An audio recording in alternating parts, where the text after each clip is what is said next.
I should dedicate this to all the women of Pakistan, کیونکہ نہ صرف میں نے ریزیلینس شو کی ہے.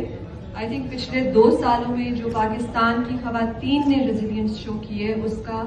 ہماری تاریخ میں کوئی مثال نہیں ہے. عورتوں نے ہمارے پاکستانی آدمیوں کے ساتھ مل کے ایک جدوجہد کی ہے, اور میرے لیے یہ اتنی ہارٹننگ بات تھی کہ میں تو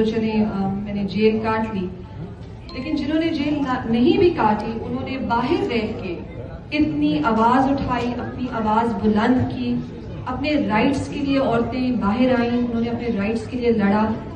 اور پھر 8 فروری میں جب میں نے سنا کہ 57% of the vote that was cast by women, اور this was so heartening, it was so heartening کہ جی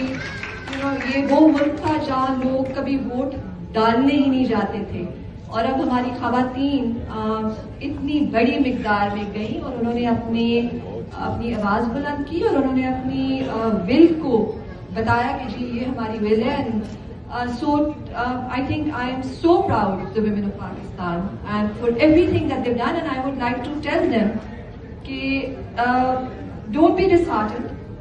آپ اپنے رائٹس کے لیے آواز اٹھاتے رہیں, آپ جدوجہد کرتے رہیں,